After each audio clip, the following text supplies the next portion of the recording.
Aku tiba di pesta kelulusan sekolah hukum istriku, sebuah pesta yang seluruh biayanya aku tanggung hanya untuk menemukan tempat itu gelap gulita dan terkunci rapat. Aku menelepon istriku, dia bilang pesta itu sudah selesai 2 jam yang lalu, aku tidak ingin kamu datang, katanya. Kemudian, di media sosial istriku, aku melihat sebuah unggahan di mana dia berterima kasih kepada bosnya karena telah mensponsori pendidikannya. Jadi, aku diam-diam berbalik. Aku membatalkan semua pembayaran dan menjual 90% sahamku di perusahaan pacar barunya yang bernilai triliunan rupiah. Beberapa menit kemudian, ponselku terbakar dengan 156 panggilan tak terjawab dan seseorang menggedor pintu apartemenku. Saat itu, aku sedang mengendarai Mercedes S-Kelasku di Jalan Jenderal Sudirman, merasa cukup puas dengan diriku sendiri. Malam ini adalah malam pesta kelulusan sekolah hukum istriku, Kirana. Pesta itu diadakan di Grand Ballroom, sebuah hotel mewah di SCBD, sebuah tempat di mana biaya satu malamnya lebih mahal dari gaji kebanyakan orang dalam setahun, 1 miliar rupiah untuk satu malam.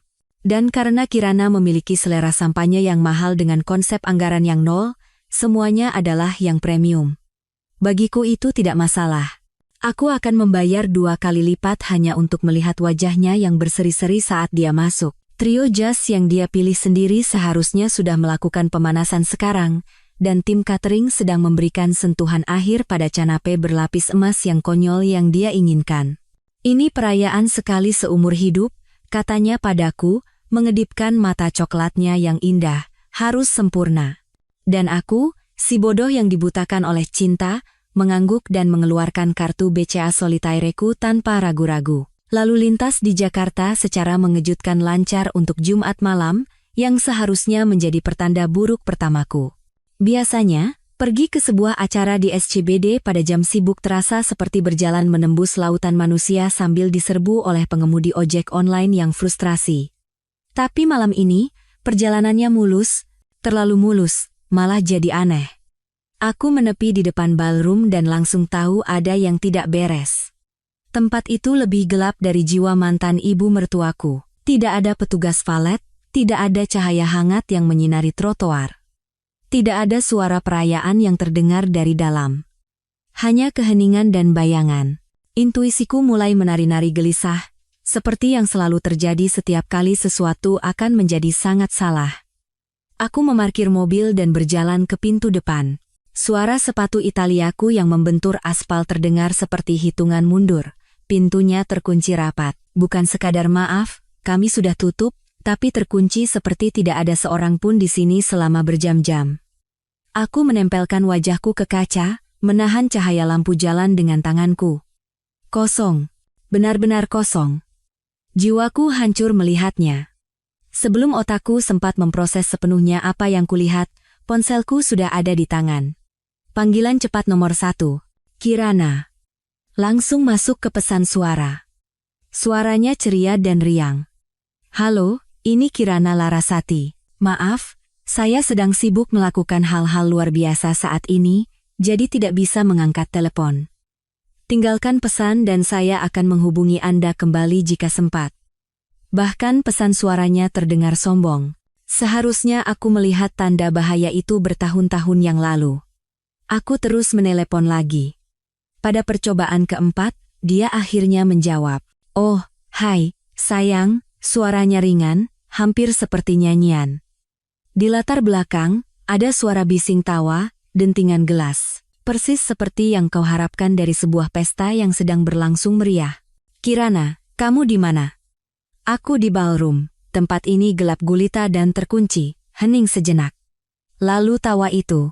Tawa yang dulu kuanggap menawan, tapi sekarang terdengar seperti gesekan kuku di papan tulis. Oh, pesta itu. Selesai 2 jam yang lalu, aku tidak ingin kamu datang. Kata-kata itu menghantamku seperti kereta barang yang membawa muatan berjudul apa-apaan ini. Tidak ingin aku datang. Apa maksudnya itu? Aku yang membayar semuanya. Aku tahu. Dan pestanya indah sekali. Semua orang bersenang-senang. Oh, dan trio jazznya sempurna. Pilihan yang bagus. Suaranya begitu acuh tak acuh, begitu faktual. Seolah-olah dia sedang membicarakan cuaca, atau mengomentari makanan di restoran yang lumayan. Kirana, ini gila. Kamu.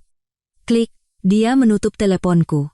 Begitu saja, seolah-olah aku adalah telemarketer yang mencoba menjual perpanjangan garansi mobil yang bahkan tidak dia miliki. Aku berdiri di trotoar, menatap ponselku seolah-olah benda itu telah mengkhianatiku secara pribadi.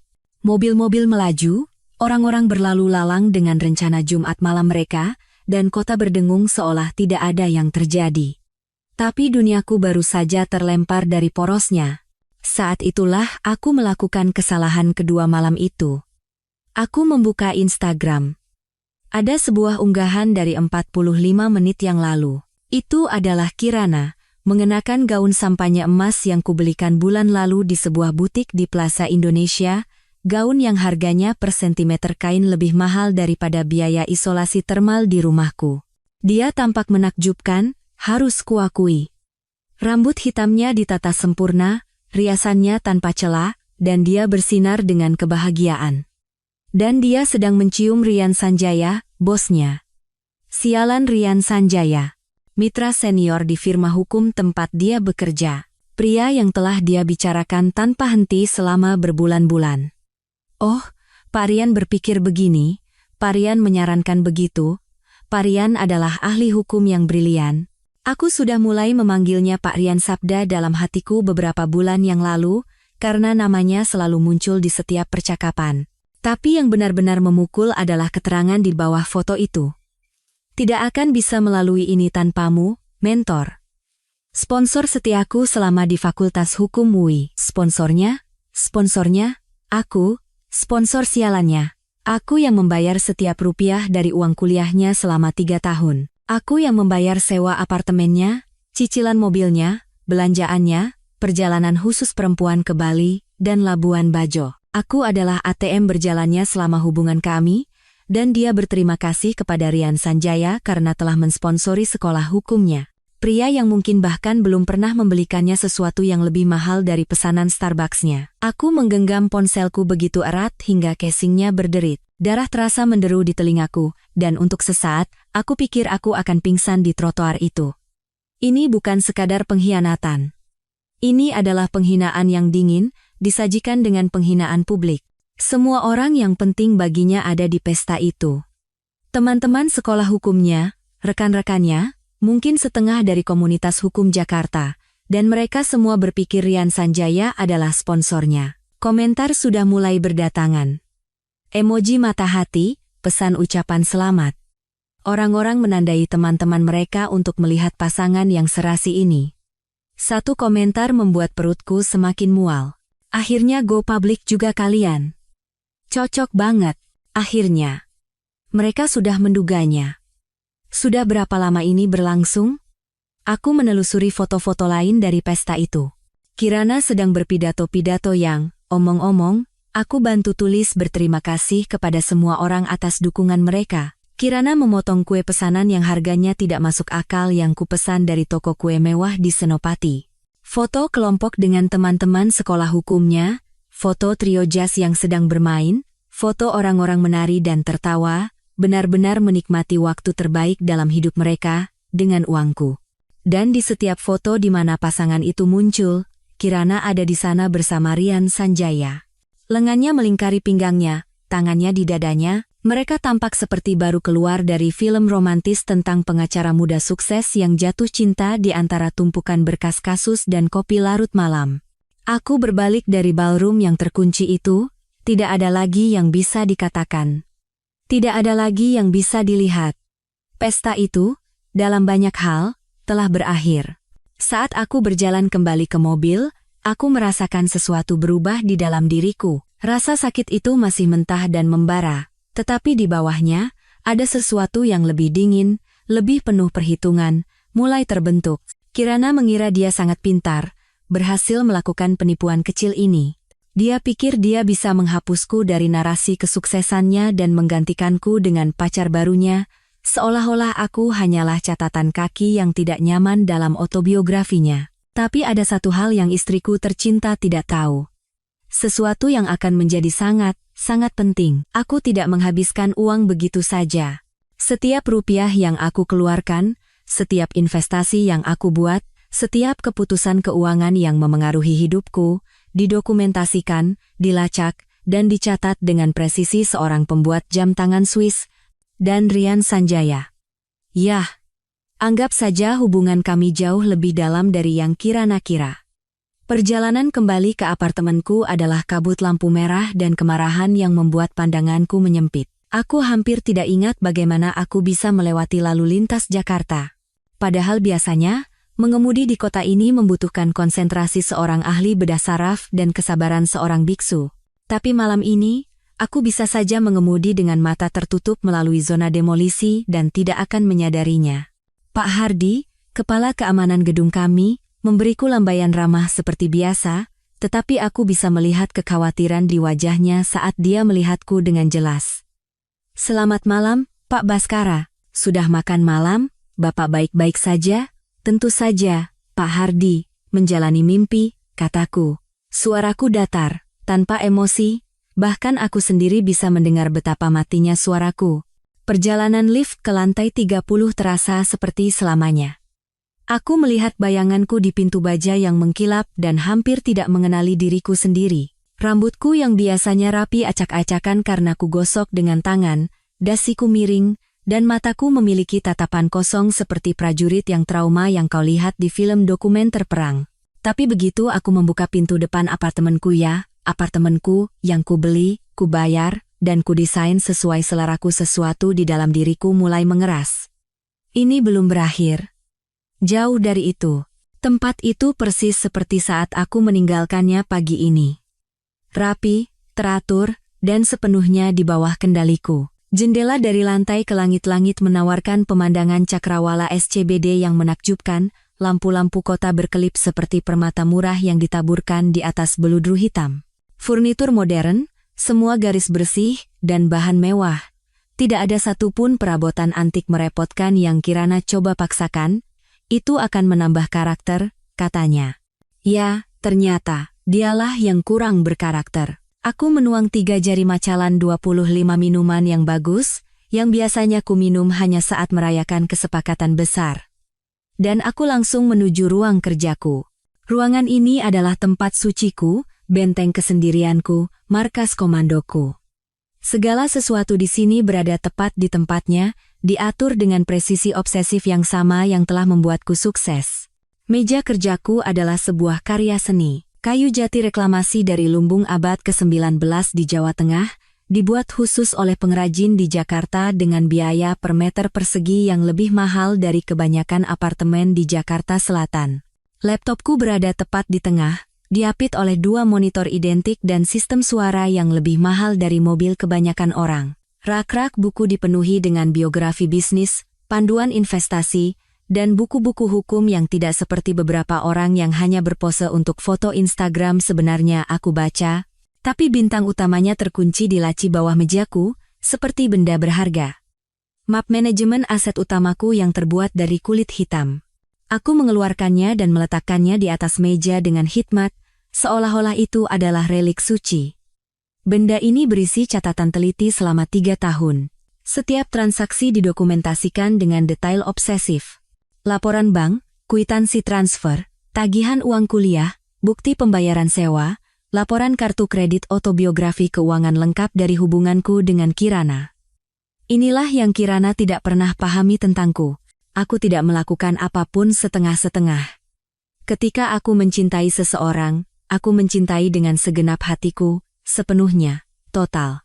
Dan ketika aku mendukung seseorang secara finansial, aku mencatat setiap rupiah. Karena itulah yang dilakukan pebisnis cerdas. Mereka menyimpan catatan, mereka melindungi diri mereka sendiri, dan jika terjadi sesuatu yang salah, mereka dapat membuktikan dengan tepat apa yang terjadi.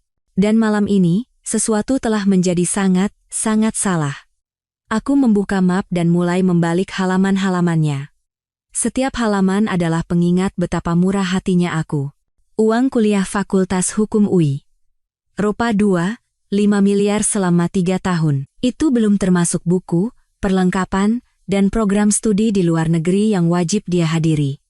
Sewa apartemennya di Kebayoran Baru, 50 juta per bulan selama 36 bulan. Cicilan mobil Mini Cooper-nya, yang dia klaim sangat penting untuk networking, 10 juta lagi per bulan.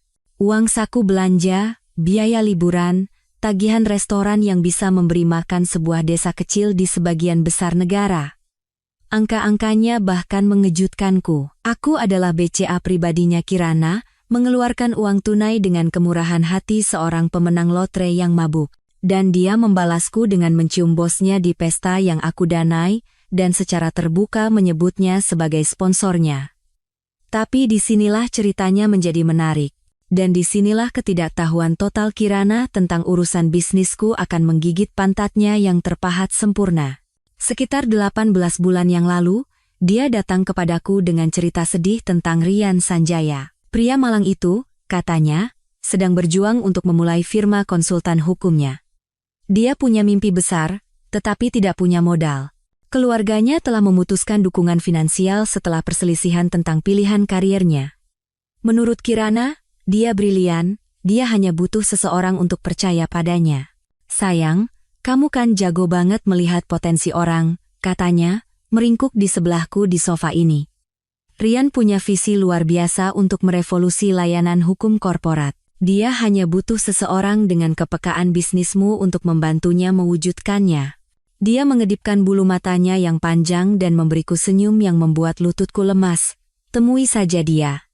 Hanya minum kopi. Bukan masalah besar. Aku yakin kalian akan cocok sekali. Jadi, aku bertemu Rian Sanjaya. Dan tahu tidak, pria itu memang brilian.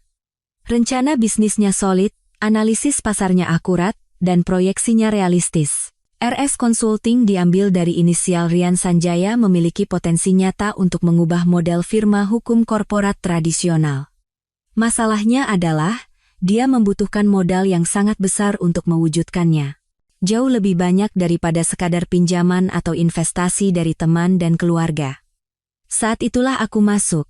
Aku menawarkan untuk mendanai penuh RS Consulting.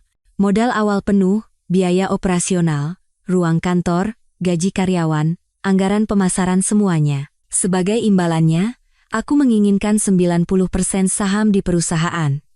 Rian akan memiliki 10% dan menjabat sebagai CEO, tetapi aku akan menjadi pemegang saham mayoritas dengan hak suara penuh. Itu adalah kesepakatan yang adil.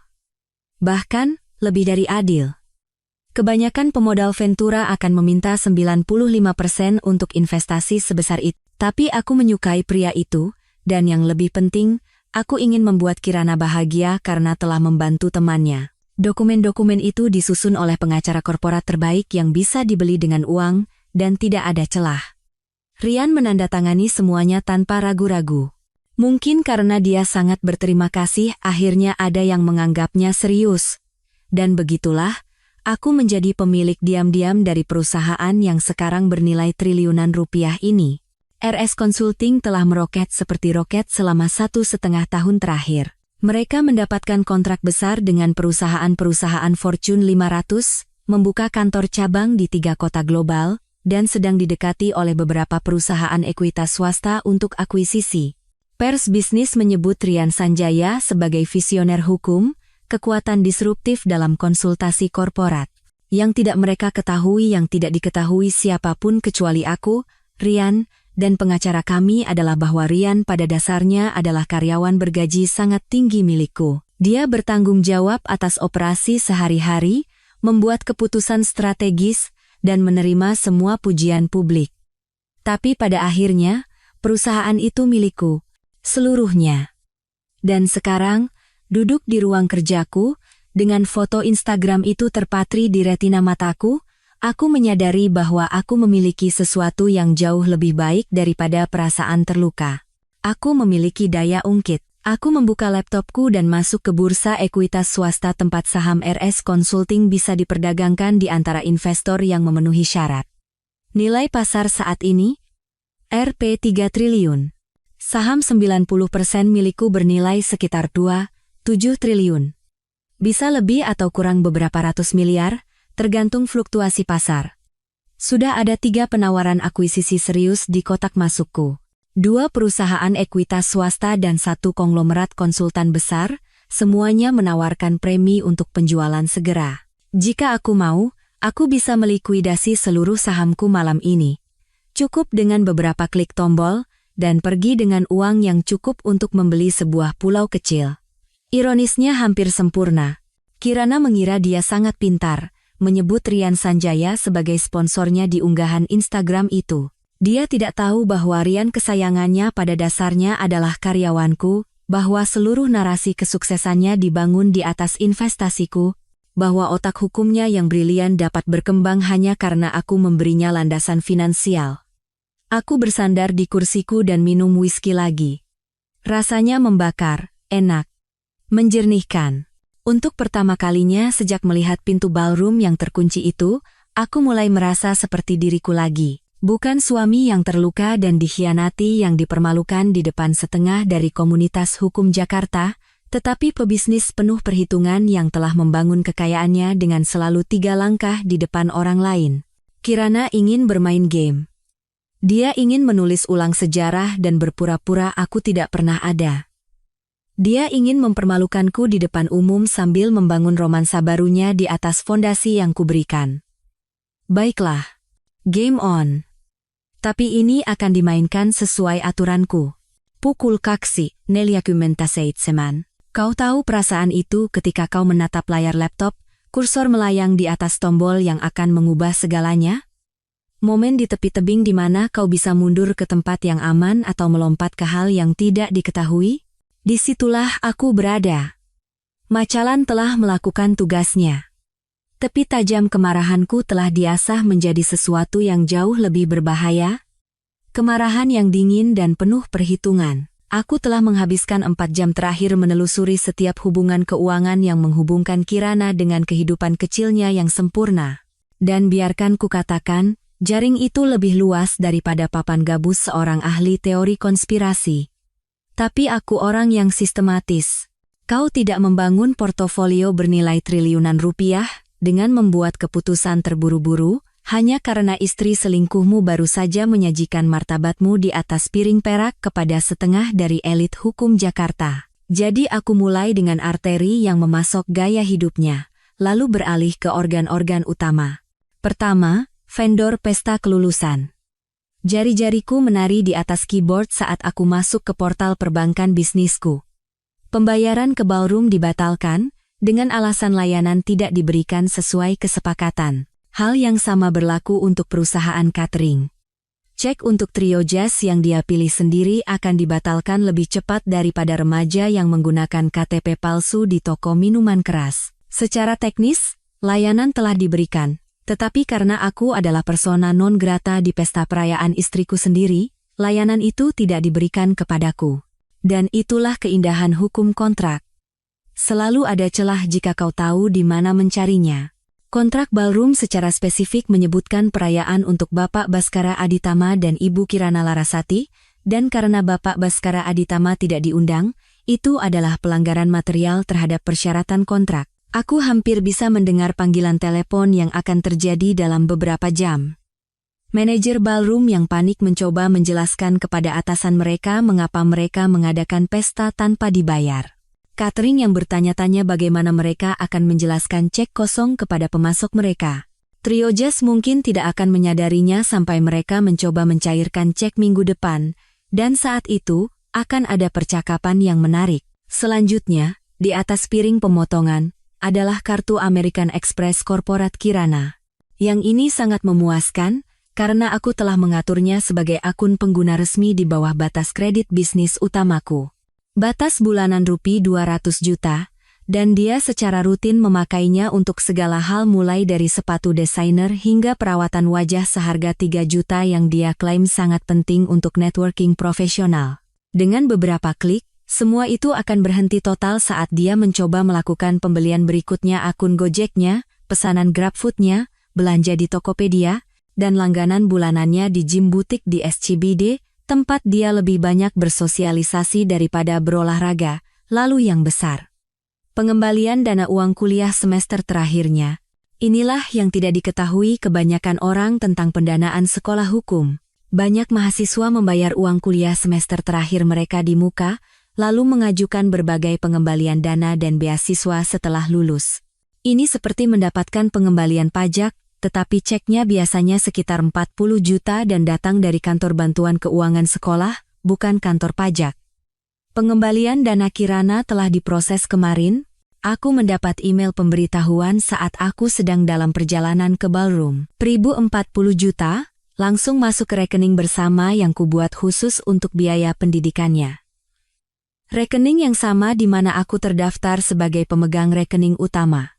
Aku mentransfer setiap rupiah kembali ke rekening pribadiku, lalu menutup rekening bersama itu sepenuhnya. Riwayat transaksi akan menunjukkan dengan tepat apa yang terjadi, tetapi pada saat Kirana menyadarinya, uangnya sudah hilang, dan rekeningnya hanya tinggal kenangan. Tapi semua itu hanyalah hidangan pembuka. Acara utamanya adalah RS Consulting. Aku membuka kembali bursa ekuitas swasta dan menatap angka-angka itu.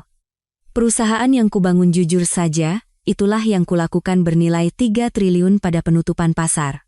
Saham 90% milikku bernilai lebih dari PDB beberapa negara kecil. Dan di kotak masukku ada 3 penawaran akuisisi yang akan mengubah investasiku menjadi tumpukan uang tunai yang cukup untuk pensiun besok. Tawaran pertama datang dari Nusantara Capital, sebuah perusahaan ekuitas swasta yang berbasis di Jakarta yang berspesialisasi dalam akuisisi layanan hukum. Mereka menawarkan TRA 2 triliun untuk akuisisi penuh, premi 4% dari nilai pasar saat ini. Tidak buruk, tapi tidak luar biasa. Tawaran kedua datang dari divisi perbankan swasta mandiri, atas nama klien anonim yang ingin mengakuisisi RS Consulting sebagai bagian dari konsolidasi layanan hukum yang lebih besar. Tawaran mereka adalah 3 triliun. Dengan klausul earn-out potensial yang dapat meningkatkan totalnya menjadi 5 triliun jika metrik kinerja tertentu terpenuhi selama 2 tahun ke depan. Tapi tawaran ketiga itulah yang membuatku tersenyum untuk pertama kalinya malam ini. Blackstone Legal Partners, perusahaan yang sama yang telah mencoba merekrut Rian Sanjaya selama 6 bulan terakhir, menawarkan Rp 4 triliun untuk akuisisi segera, dengan syarat semua manajemen eksekutif saat ini dipertahankan setidaknya selama 2 tahun. Mereka secara khusus ingin membeli RS Consulting untuk mendapatkan Rian Sanjaya, tidak menyadari bahwa Rian pada dasarnya adalah karyawan mahal yang bisa kuganti sesuka hati. Ironisnya begitu kental hingga bisa dipotong dengan pisau. Blackstone bersedia membayar hampir 4 triliun untuk mengakuisisi sebuah perusahaan demi mendapatkan seorang pria, dan pria itu akan segera mengetahui bahwa seluruh kariernya dibangun di atas waktu pinjaman dan kemurahan hatiku. Aku membuka tab browser baru dan masuk ke portal perdagangan yang aman. Jari-jariku melayang di atas keyboard saat aku mempertimbangkan pilihanku. Aku bisa menerima tawaran Blackstone dan pergi dengan uang yang cukup untuk tidak pernah bekerja lagi. Atau aku bisa menerima salah satu tawaran lain dan menyaksikan dunia. Rian hancur ketika pemilik perusahaan barunya akhirnya memutuskan bahwa jasanya tidak lagi dibutuhkan. Tapi kemudian aku teringat foto Instagram itu. Bibir Kirana di bibirnya. Tangannya di dadanya. Keterangan yang berterima kasih padanya karena telah menjadi sponsornya selama di sekolah hukum. Aku teringat komentar dari teman-teman mereka, semua orang yang mengira mereka sedang menyaksikan kisah cinta yang indah terungkap, padahal sebenarnya mereka sedang menyaksikan NTR paling mahal dalam sejarah Jakarta. Persetan dengan itu. Aku mengklik tawaran Blackstone dan menekan terima ketentuan. Butuh 48 jam untuk transaksi diproses sepenuhnya, tetapi sahamku sekarang terkunci pada harga 4 triliun. Pada Senin pagi, aku tidak akan lagi memiliki RS Consulting, dan Rian Sanjaya akan bekerja untuk orang-orang yang baru saja membayar premi untuk perusahaan yang dia pikir dia kendalikan. Bagian yang indah adalah, Rian mungkin tidak akan pernah tahu apa yang menimpanya. Dia akan bangun pada Senin pagi, berpikir dia masih CEO visioner dari sebuah firma konsultan yang sukses. Dia akan membeli kopinya seperti biasa, dari kedai kopi sok di sudut jalan, memeriksa portofolio opsi sahamnya, dan mungkin mengirim pesan manis kepada Kirana tentang masa depan cerah mereka. Sebaliknya, dia akan masuk ke kantor, dan menemukan delegasi dari Blackstone menunggunya untuk menjelaskan struktur perusahaan yang baru. Mereka akan sopan, profesional, tetapi pesannya akan jelas. RS Consulting berada di bawah manajemen baru, dan peran Rian Sanjaya akan dievaluasi untuk kesesuaian strategis yang optimal. Diterjemahkan dari bahasa korporat, itu berarti, kami baru saja membayar 3-4 triliun untuk perusahaanmu karena kami pikir kamu sangat diperlukan, tetapi sekarang kami memilikimu, kami akan mencari tahu apakah kamu layak untuk dipertahankan. Sebuah email konfirmasi muncul di laptopku. Transaksi diterima, dana akan tersedia untuk ditransfer dalam 2 hari kerja. Aku baru saja menjadi lebih kaya Rp2, 7 triliun bersih, dan perusahaan yang telah menjadikan Rian Sanjaya sebagai satria berbaju zirah, Kirana sekarang akan menjadi masalah orang lain. Aku bersandar di kursiku dan menghabiskan sisa whisky. Di luar jendela, lampu-lampu kota berkelip, dan untuk pertama kalinya sejak berdiri di luar pintu ballroom yang terkunci itu, aku merasa memegang kendali lagi. Tahap 1 selesai. Arteri keuangan yang menopang gaya hidup Kirana sekarang terputus, dan dunia profesional Rian Sanjaya akan segera jungkir balik, tapi ini baru permulaan. Besok, konsekuensi sebenarnya akan tiba, dan aku akan duduk di barisan depan untuk menyaksikan semuanya terungkap. Aku terbangun pukul 6:30 oleh suara ponselku yang bergetar seperti lebah marah yang terperangkap dalam toples kaca. Bahkan dalam keadaan setengah sadar, aku tahu persis apa yang sedang terjadi. Apa yang kau tabur, itulah yang kau tuai, dan tampaknya, mereka tidak senang dengan hasil panennya. Layar ponselku tampak seperti Times Square pada malam tahun baru. Notifikasi demi notifikasi muncul di layar. Pesan teks, panggilan tak terjawab, pesan suara. Bahkan pesan WhatsApp dari nomor yang tidak kukenal. Versi digital dari Garu dan Obor, semuanya menuntut perhatianku segera. Aku membuat secangkir kopi terlebih dahulu. Aku bukan orang barbar. Biji kopi tunggal Ethiopia yang baru digiling dari mesin espresso seharga 40 juta yang menurut Kirana harganya tidak masuk akal saat kubeli. Lucu bagaimana semua yang kunikmati, menurutnya, terlalu mahal atau tidak perlu, tetapi pengeluaran belanja bulanannya adalah investasi penting untuk citra profesionalnya.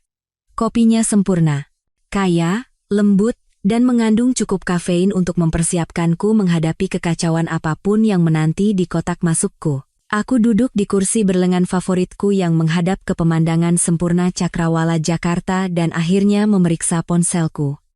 156. Aku belum pernah melihat angka seperti itu sejak krisis keuangan 2008, ketika setengah dari klienku menelepon, panik menjual segalanya atau memohon padaku untuk melakukan keajaiban investasi untuk menyelamatkan dana pensiun mereka. Pesan teksnya bahkan lebih spektakuler, air terjun keputusasaan, kebingungan, dan kepanikan yang nyaris tak terkendali, dibaca seperti kuliah 101 tentang tindakan memiliki konsekuensi. Kirana telah mengirim 47 pesan antara pukul 3:00 dan 6:00. Awalnya, dia bingung. Sayang, kartuku ditolak di apotek, bisa tolong dicek? Kemudian berlanjut ke kemarahan. Ini konyol. Aku perlu membeli obat dan kartuku tidak berfungsi. Dan berakhir dengan kepanikan total. Telepon aku sekarang. Ada yang sangat salah dengan semua rekeningku. Perbaiki ini sekarang. Progresi itu indah untuk disaksikan. Kau hampir bisa melihat momen persis ketika dia menyadari bahwa ini bukan kesalahan komputer atau kesalahan bank. Stempel waktu pada pesan ke-32 adalah pukul 04:47. Mungkin sekitar waktu dia menelepon bank dan menemukan bahwa rekeningnya telah ditutup oleh pemegang rekening utama. Jika ada yang mencatat skor, itu adalah aku. Pesan-pesan Rian Sanjaya lebih profesional, tetapi sama paniknya. Sebagai seorang pengacara, setidaknya dia memahami konsep jejak kertas, jadi teksnya dibaca seperti bukti untuk tuntutan hukum di masa depan. Pak Baskara, sepertinya ada masalah dengan rekening operasional RS Consulting. Tolong hubungi saya sesegera mungkin untuk membahasnya. Dan, 2 jam kemudian, Pak Baskara, ini adalah masalah yang mendesak. Sistem penggajian kami menunjukkan kesalahan, dan beberapa vendor melaporkan masalah pembayaran. Kita perlu mengatasi ini segera, tapi kegembiraan sesungguhnya ada di pesan suara. Aku menuang secangkir kopi lagi dan duduk, yakin ini akan lebih baik daripada apapun yang ditawarkan Netflix. Pesan suara, 12 berasal dari koordinator ballroom. Suaranya tegang dengan kepanikan profesional. Pak Baskara, ini Sandra dari Crystal Ballroom. Kita perlu membahas pembatalan pembayaran yang terjadi semalam. Departemen akuntansi kami menunjukkan perbedaan yang signifikan, dan vendor kami bertanya tentang pembayaran. Tolong hubungi saya sesegera mungkin. Pesan suara, 23 berasal dari CF Orion, seorang pria bernama Budi.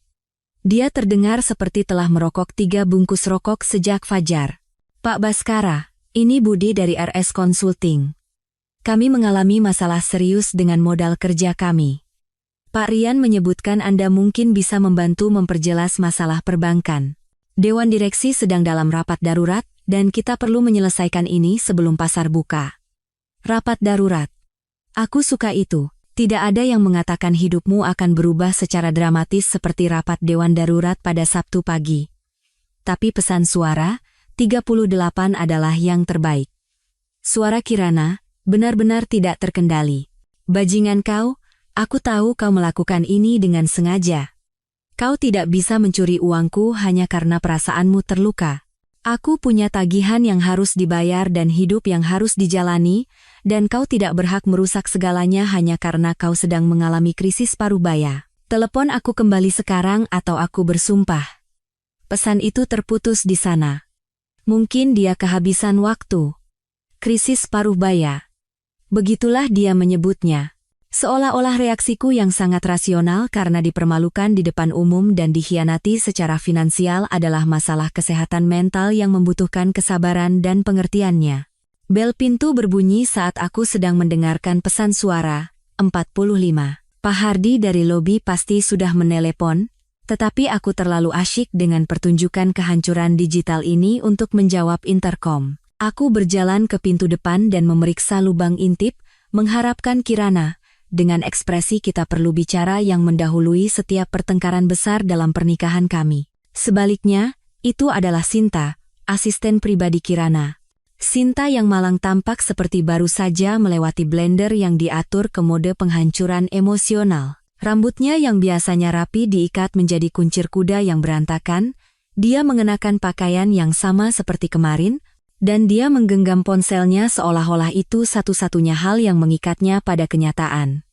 Aku membuka pintu dan bersandar di kusen, cangkir kopi di tangan. Sinta, ini kejutan. Bukankah Anda biasanya bekerja jam 9 sampai 5? Pak Baskara, saya benar-benar minta maaf mengganggu Anda sepagi ini, tapi, dia berhenti dan melirik ke sekeliling lorong, seolah-olah takut ada yang melihat. Bolehkah saya masuk? Situasinya agak. Aku minggir dan memberi isyarat padanya untuk masuk. Sinta selalu efisien, profesional, dan jujur tentang tuntutan Kirana yang lebih tidak masuk akal.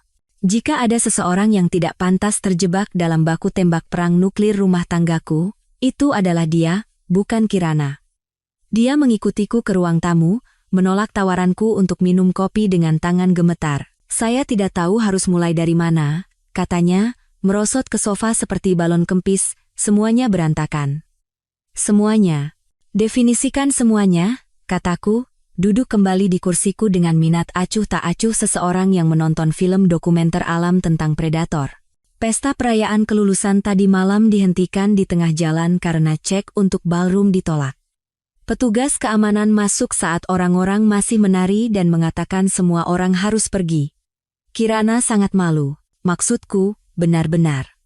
Beberapa mitra dari firmanya ada di sana, dan mereka harus melihatnya diantar keluar oleh keamanan gedung. Aku mengangguk simpatik, sambil menari kemenangan dalam hati. Pasti memalukan.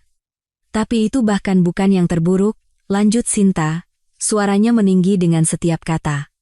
Pagi ini, sistem penggajian di RS Consulting mogok, total. Tidak ada yang dibayar. Perangkat lunak akuntansi menunjukkan pesan kesalahan, dan setengah dari staf tidak bisa menggunakan kartu korporat mereka. Kedengarannya seperti masalah teknis, kataku, menyesap kopi lagi. Pak Baskara, kata Sinta, menatapku dengan ekspresi yang biasanya digunakan untuk menjelaskan konsep sederhana kepada seorang anak kecil. Pak Rian dan Dewan Direksi sedang dalam rapat darurat. Mereka bahkan berbicara tentang memanggil auditor eksternal. Ada desas-desus bahwa perusahaan sedang dalam pengambilalihan paksa atau penyelidikan keuangan. Aku mengangkat alis. Itu lompatan besar dari kesalahan sistem penggajian. Dan Kirana, suara Sinta turun menjadi hampir bisikan. Dia benar-benar panik. Rekening banknya dibekukan, kartu kreditnya tidak berfungsi, dan dia tidak bisa menghubungi Anda. Dia menelepon semua orang yang dia kenal, mencoba mencari tahu apa yang terjadi, tapi tidak ada yang tahu jawabannya. Dia mengeluarkan ponselnya dan menunjukkan layarnya. 17 panggilan tak terjawab dari Kirana dalam 1 jam terakhir. Dia mengirim saya ke sini. Untuk menemukan Anda, kata Sinta. Dia ketakutan, Pak Baskara. Benar-benar. Dia terus mengatakan sesuatu yang mengerikan telah terjadi, dan hanya Anda yang bisa memperbaikinya. Aku meletakkan cangkir kopiku dan menatap Sinta, berharap ekspresiku adalah campuran dari keprihatinan yang lembut dan kepolosan total. Yah, Sinta, kedengarannya seperti situasi yang sangat sulit. Jadi, Anda akan membantunya? Rasa lega dalam suaranya hampir menyakitkan. Membantu dengan apa, tepatnya? Tanyaku. Aku hanya seorang pria yang terbangun karena 156 panggilan tak terjawab pada Sabtu pagi. Kedengarannya seperti Kirana dan pacarnya mengalami beberapa masalah bisnis yang tidak ada hubungannya denganku. Sinta menatapku lama. Dan aku hampir bisa melihat kepingan-kepingan itu jatuh di belakang matanya. Dia cukup pintar untuk mengenali netralitas yang hati-hati dalam nada bicaraku, dan cukup berpengalaman dari berurusan dengan klien kaya untuk memahami ketika seseorang sengaja bersikap tidak jelas. Ini bukan kebetulan, kan? Katanya pelan. Sinta, kataku, berdiri dan berjalan ke pintu depan. Mungkin sebaiknya Anda kembali bekerja. Sepertinya atasan Anda akan membutuhkan banyak bantuan hari ini. Setelah Sinta pergi, dengan ekspresi wajah seseorang yang baru saja dijelaskan fisika kuantum melalui tarian shuffle, aku menuang secangkir kopi lagi dan duduk di mejaku. Kesenangan pagi hari memang lezat, tetapi sekarang saatnya untuk berbisnis. Jenis bisnis yang membutuhkan kop surat, ketelitian hukum, dan jenis syarat dan ketentuan yang akan membuat pengacara korporat menangis haru. Aku mengeluarkan selembar kop surat pribadiku. Kertas krem tebal dengan namaku timbul dengan tinta biru tua. Jenis korespondensi resmi yang berteriak, "Orang ini tidak main-main," bahkan sebelum kau membaca kata pertama. Beberapa orang mungkin menyebutnya sok. Aku menyebutnya mengatur suasana yang tepat untuk negosiasi. Hal yang lucu tentang ultimatum adalah kebanyakan orang salah menyampaikannya. Mereka menjadi emosional, mereka mulai berteriak, mereka membuat ancaman yang tidak bisa mereka dukung.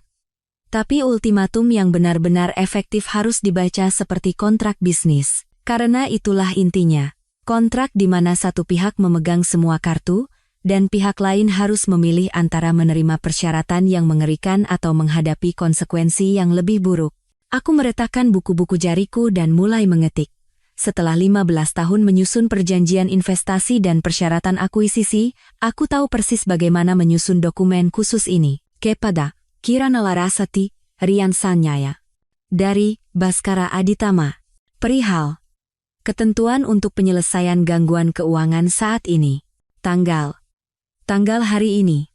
Penanda tangan di bawah ini mengakui bahwa ketidakteraturan keuangan baru-baru ini telah menyebabkan ketidaknyamanan bagi kedua belah pihak yang disebutkan di atas.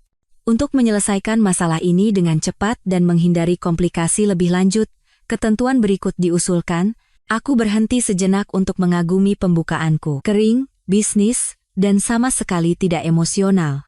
Tidak ada satupun dalam kalimat-kalimat itu yang mengisyaratkan pengkhianatan, penghinaan, atau fakta bahwa istriku baru saja mencium bosnya di pesta yang aku danai. Hanya ketidakteraturan keuangan dan ketidaknyamanan. Seolah-olah seluruh dunia mereka saat ini tidak runtuh karena aku memutuskan untuk berhenti menjadi ATM pribadi mereka. Ketentuan 1. Pengakuan publik. Ibu Kirana Larasati harus mengeluarkan pernyataan publik yang diposting di semua platform media sosial pribadi dan diserahkan ke publikasi hukum yang relevan yang mengakui bahwa pendidikan sekolah hukumnya sepenuhnya didanai oleh Baskara Aditama. Pernyataan ini harus secara spesifik menyebutkan Baskara Aditama sebagai satu-satunya sponsor keuangan dari pendidikan hukumnya dan mengoreksi semua pernyataan publik sebelumnya yang menyiratkan sumber pendanaan alternatif. Pernyataan tersebut harus secara substansial identik dengan draft yang diberikan dalam lampiran A dokumen ini. Aku membuka dokumen baru dan mulai menyusun lampiran A, ini akan menyenangkan. Pernyataan koreksi. Saya ingin secara terbuka mengakui dan berterima kasih kepada suami saya, Baskara Aditama, atas dukungan keuangannya yang penuh selama saya menempuh pendidikan di Fakultas Hukum. Tanpa bantuan pihak lain, Pak Baskara membayar seluruh uang kuliah, biaya hidup, dan biaya pendidikan saya. Unggahan media sosial saya baru-baru ini secara keliru menyiratkan bahwa pihak lain telah mensponsori pendidikan saya, dan saya meminta maaf atas kebingungan yang mungkin ditimbulkannya. Karier hukum saya dimungkinkan berkat dukungan murah hati Pak Baskara, dan saya berterima kasih atas investasinya di masa depan saya. Singkat, manis, dan sangat memalukan bagi seseorang yang telah menghabiskan 6 bulan terakhir memberitahu semua orang bahwa Rian Sanjaya adalah mentor dan inspirasinya. Komunitas hukum menyukai gosip lebih dari bintang reality TV menyukai operasi plastik, jadi koreksi kecil ini akan menjadi pembicaraan di setiap acara asosiasi pengacara selama berbulan-bulan. Kembali ke dokumen utama. Ketentuan 2. Pengunduran diri eksekutif. Bapak Rian Sanjaya harus menyerahkan pengunduran dirinya dari semua posisi di RS Consulting, berlaku segera setelah penandatanganan perjanjian ini. Bapak Sanjaya harus melepaskan semua klaim atas pesangon, opsi saham, atau kompensasi lain di luar gaji yang diperoleh hingga hari kerja terakhirnya. Bapak Sanjaya harus bekerja sama sepenuhnya dengan kegiatan transisi seperti yang diarahkan oleh struktur kepemilikan baru perusahaan. Aku tersenyum kecil pada bagian terakhir itu. Rian Sanjaya mungkin akan menghabiskan berjam-jam mencoba mencari tahu apa arti struktur kepemilikan baru. Pada saat dia mengetahuinya, dia akan memperbarui profil LinkedIn-nya menjadi mencari peluang baru dalam konsultasi hukum. Ketentuan 3. Perlindungan harta Gonogini. Ibu Kirana Larasati melepaskan semua klaim atas harta Gonogini, kepentingan bisnis, atau aset lain yang diperoleh oleh Baskara Aditama selama masa pernikahan. Ini termasuk, tetapi tidak terbatas pada, portofolio investasi, real estate, saham bisnis, dan kekayaan intelektual. Ibu Larasati mengakui bahwa aset-aset ini adalah harta pribadi Baskara Aditama dan tidak akan mengajukan klaim untuk pembagian, tunjangan, atau kompensasi yang terkait dengan aset-aset ini. Ini yang paling besar. Di bawah hukum pembagian harta Gonogini Indonesia, Kirana secara teoretis dapat mengklaim setengah dari semua yang kuperoleh selama pernikahan kami. Tapi, itu hanya jika dia mau menyeretnya melalui proses perceraian sementara aku secara sistematis membongkar setiap struktur keuangan yang menopang gaya hidupnya. Langkah cerdasnya adalah melepaskan klaimnya sekarang dan menghindari gugatan hukum yang akan membuat kami berdua lebih miskin dan lebih marah. Ketentuan 4. Perjanjian kerahasiaan, NDA. Kedua belah pihak harus menandatangani perjanjian kerahasiaan yang komprehensif yang melarang diskusi publik tentang aktivitas bisnis, keputusan investasi, atau urusan pribadi Baskara Aditama. Ini termasuk, tetapi tidak terbatas pada, unggahan media sosial, wawancara, percakapan santai dengan pihak ketiga, dan semua bentuk komunikasi publik atau pribadi lainnya yang merujuk pada Baskara Aditama dalam konteks apapun. Aku ingin mereka berdua benar-benar hilang dari hidupku. Tidak ada lagi unggahan Instagram yang menandai aku dalam foto pasangan, tidak ada lagi penyebutan santai di acara networking, tidak ada lagi Baskara berpikir begini atau Baskara menyarankan begitu dalam percakapan profesional mereka. Mereka bisa memulai hidup baru bersama, tetapi mereka harus melakukannya tanpa menggunakan namaku sebagai mata uang sosial mereka. Ketentuan 5. Penegakan dan konsekuensi. Setiap pelanggaran terhadap ketentuan ini akan segera mengakibatkan tindakan hukum yang menuntut ganti rugi moneter penuh, bantuan perintah, dan penyitaan penuh semua dana yang sebelumnya diberikan kepada kedua belah pihak. Baskara Aditama berhak untuk menempuh semua jalur hukum yang mungkin, termasuk, tetapi tidak terbatas pada, tuntutan perdata, proses penyitaan aset, dan, jika berlaku, tuntutan pidana. Wortel dan tongkat. Dengan kata lain, bermain sesuai aturanku, atau aku akan menghabiskan 5 tahun ke depan. Dan sebagian besar kekayaanku yang cukup besar untuk mengubah hidup mereka menjadi mimpi buruk hukum yang akan membuat neraka Dante terlihat seperti spa hari. Aku mencetak dokumen itu di kop surat pribadiku, lalu salinan kedua untuk arsipku. Persyaratannya keras, tetapi adil, atau, setidaknya, seadil yang kurasakan terhadap istri selingkuh dan pacarnya yang telah merencanakan masa depan romantis mereka sambil hidup dari kemurahan hatiku. Keindahan dari pendekatan ini adalah kesederhanaannya. Kirana dan Ryan bisa menandatangani surat-surat itu dan melanjutkan hidup mereka. Atau mereka bisa menolak dan menyaksikan bencana keuangan mereka saat ini menjadi keadaan permanen. Aku tidak meminta sesuatu yang tidak masuk akal. Hanya pengakuan publik atas kenyataan, konsekuensi profesional atas penilaian buruk Ryan, dan perlindungan hukum atas asetku. Aku melipat dokumen itu dengan hati-hati dan memasukkannya ke dalam amplop manila, bersama dengan surat pengantar yang menjelaskan bahwa mereka memiliki waktu 24 jam untuk merespons, bukan untuk bernegosiasi, bukan untuk membuat penawaran balasan, tetapi untuk merespons dengan perjanjian yang ditandatangani, atau indikasi yang jelas bahwa mereka lebih suka menangani masalah ini melalui cara alternatif. Cara alternatif di sini adalah setara dengan musim dingin nuklir hukum yang akan membuat mereka berdua terkontaminasi secara profesional dan finansial selama bertahun-tahun. Sinta mungkin masih ada di suatu tempat di gedung, bersembunyi di lobi atau mondar-mandir di luar, bertanya-tanya bagaimana cara melapor kembali kepada Kirana tanpa menjadi sasaran kemarahan. Aku menelepon Pak Hardy di bawah dan memintanya untuk menemukannya dan menyuruhnya naik kembali. Dia mengetuk pintuku 15 menit kemudian, tampak lebih lelah daripada saat dia pergi. Pak Baskara, Anda meminta untuk bertemu saya lagi, aku menyerahkan amplop itu padanya. Saya ingin Anda memberikan ini kepada Kirana, secara langsung. Tidak melalui email, tidak melalui teks, tidak melalui petugas keamanan atau asisten lain. Secara langsung, dan saya ingin konfirmasi bahwa dia telah membaca dan memahami isinya. Sinta mengambil amplop itu seolah-olah akan meledak di tangannya. Apa ini? Solusi untuk masalahnya saat ini, kataku. Bersama dengan beberapa persyaratan yang sangat masuk akal untuk menyelesaikan situasi ini. Dia punya waktu 24 jam untuk merespons. Dan jika tidak, aku memberinya jenis senyum yang digunakan pemodal Ventura saat menjelaskan kepada pendiri startup mengapa perusahaan mereka akan dibubarkan.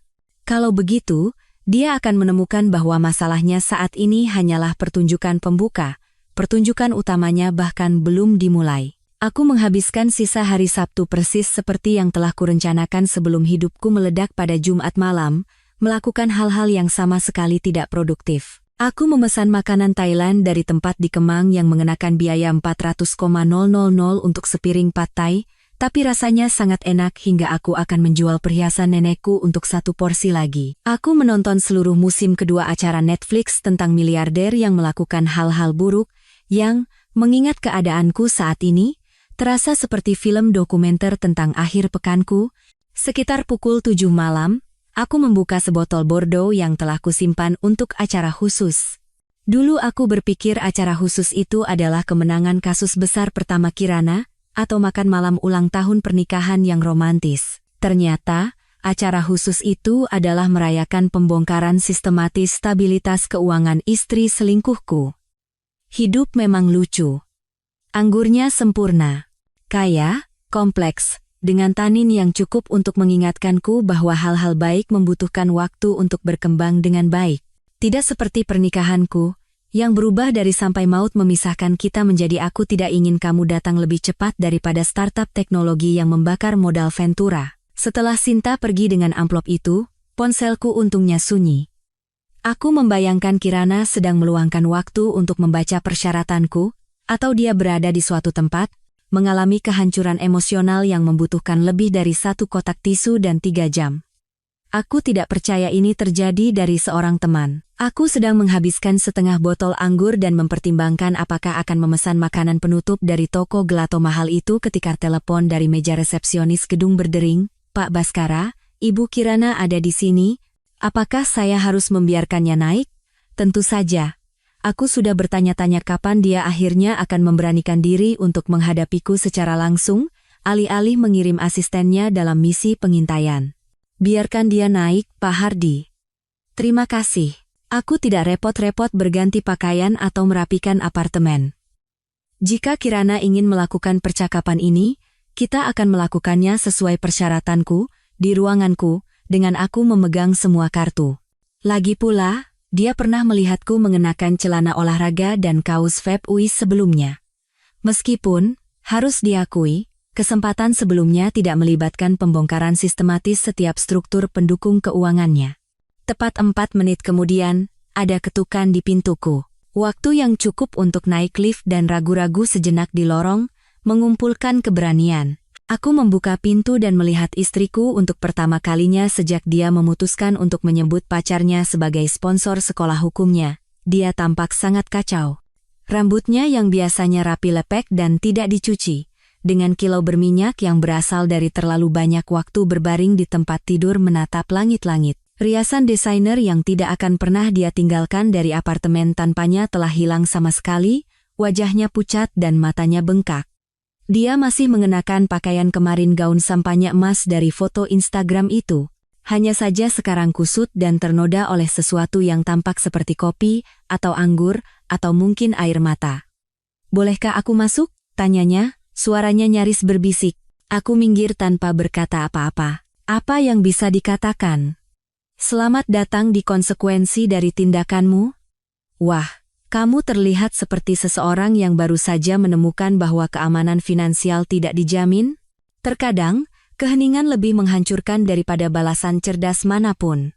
Dia masuk ke ruang tamu seperti seseorang yang menavigasi ladang ranjau, melihat sekeliling apartemen tempat dia tinggal selama 3 tahun seolah-olah dia baru pertama kali melihatnya. Mungkin dia akhirnya menyadari bahwa setiap perabot, setiap karya seni, setiap gadget mahal, dibeli dengan uangku. Atau mungkin dia hanya mencoba mencari tahu bagaimana memulai percakapan dengan suami yang baru saja dia permalukan di depan umum kurang dari 24 jam yang lalu. "Aku menerima dokumen yang kamu kirim," katanya, merosot ke sofa tempat kami berpelukan berkali-kali, merencanakan masa depan bersama. Saat itu aku pikir masa depan kita akan melibatkan menjadi tua bersama, bukan menjauh melalui unggahan Instagram. Aku tahu. Fakta bahwa kamu di sini, dan bukan Rian, memberitahuku itu. Aku mengambil gelas anggurku dan bersandar di jendela. Dinamika kekuasaan penting dalam negosiasi, dan aku ingin dia menatapku selama percakapan ini. "Baskara, ada sesuatu yang perlu kamu ketahui," katanya, menggunakan suara pengacaranya nada tenang dan rasional yang telah dia latih untuk argumen penutup dan pertemuan klien. "Apa yang terjadi di pesta itu?" "Aku tidak bermaksud menyakitimu." Aku hampir tersedak anggurku. "Tidak bermaksud menyakitiku? Kau mengadakan pesta kelulusan yang aku bayar, tidak mengundangku, mencium bosmu di depan semua orang yang kita kenal, dan secara terbuka memberinya pujian karena mendanai pendidikanmu. Bagaimana mungkin itu tidak dimaksudkan untuk menyakitiku? Aku hanya..." Dia berhenti, menyapu rambutnya yang tidak dicuci dengan tangannya. "Aku tidak ingin kamu di sana saat aku bersama teman-temanku." "Teman-temanku," ulangku, seolah-olah mencoba memahami bahasa asing. Teman-teman yang sama yang makan di restoran yang kubayar, minum anggur yang kubeli, dan merayakan pencapaian yang kudanai, bukan seperti itu. "Kalau begitu, jelaskan padaku seperti apa, Kirana. Karena dari tempatku berdiri, ini terlihat seperti penipuan selama 3 tahun di mana kamu membiarkanku menanggung seluruh hidupmu sementara kamu merencanakan strategi pelarian dengan Rian." Dia tiba-tiba berdiri dan mulai mondar-mandir di dekat dapur, seperti binatang yang terperangkap. "Kamu tidak mengerti tekanannya. Apakah kamu tahu bagaimana rasanya menjadi istri yang tidak bisa membayar apapun sendiri?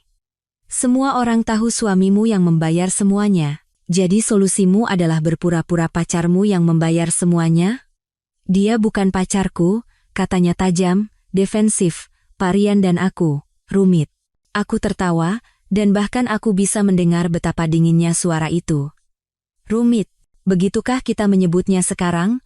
Memasukkan lidahmu ke tenggorokan seseorang di pesta, dan berterima kasih padanya karena telah mensponsori pendidikanmu?" Dia berhenti mondar-mandir dan menghadapiku. Aku membuat kesalahan, oke? Aku terbawa suasana dan mengatakan hal bodoh di Instagram. Tapi itu tidak memberimu hak untuk menghancurkan seluruh hidupku. Menghancurkan hidupmu? Aku meletakkan gelas anggurku dan berjalan ke arahnya. Kirana, aku tidak menghancurkan apapun. Aku hanya berhenti membayarnya. Ada bedanya. Kau membatalkan kartu kreditku, kau membekukan rekening bankku, dia memberi isyarat liar di sekitar apartemen. Kau mematikan semuanya. Aku bahkan tidak bisa membeli bahan makanan. Selamat datang di dunia orang dewasa, kataku.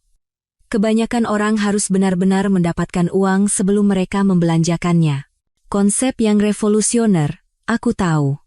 Wajahnya berkerut, dan untuk sesaat, aku melihat sekilas wanita yang kucintai 4 tahun lalu rapuh, tidak yakin, manusiawi. Kemudian dia menegakkan tubuhnya, dan topeng pengacaranya kembali terpasang.